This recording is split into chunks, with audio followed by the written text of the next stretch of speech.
Last గా గోపాల్ రెడ్డి గారు ఉప్పునుంతల మండలం రెడ్డి ఆధిపత్యం కొన్నేళ్లుగా నడుస్తున్నది, నిజమేనాది?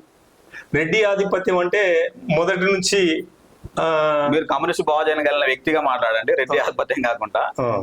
ఆధిపత్యం అంటే రెడ్లే అధికారంలో ఉన్నారు కాబట్టి వాళ్ళు చెప్పేది జనం వినేది, జనం కోసం వాళ్ళు పనిచేసేది. ఉదాహరణకు మహేంద్రనాథ్ ఉన్నప్పటి నుంచి చూడక ఆడ జనార్దన్ రెడ్డి అనే ఆయన ఉన్నాడు. మరి ఆయన చెప్పినప్పుడు ఆయన పార్టీలో వినేది కొందరు. ఇప్పుడు కాంగ్రెస్ పార్టీలో ఉండేది రాజు చెప్తాను, గోపాల్ రెడ్డి చెప్తాను, బీఆర్ఎస్ పార్టీలో చెప్తాను వింటారు.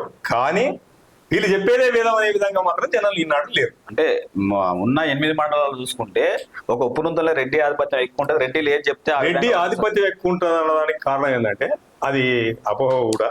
దానికి ఏంటంటే రెడ్డి జనాభా ఉప్పునుంతల మండలంలో కొంచెం ఎక్కువ ఉంది. ప్రతి గ్రామంలో రెడ్లు ఉంటారు కాబట్టి వాళ్ళతో కలిసి సంబంధాలు పెట్టుకునే మిగతా క్యాస్ట్లు అందరు కూడా వాళ్ళకు మంచిగానే ఉంటారు తప్ప వాళ్ళ నియంతృత్వం అనేది మాత్రం ఎక్కడ ఉడక ఉప్పునుంతల మండలంలో లేదు. ఏ గ్రామంలో వెతికినా కనపడదు.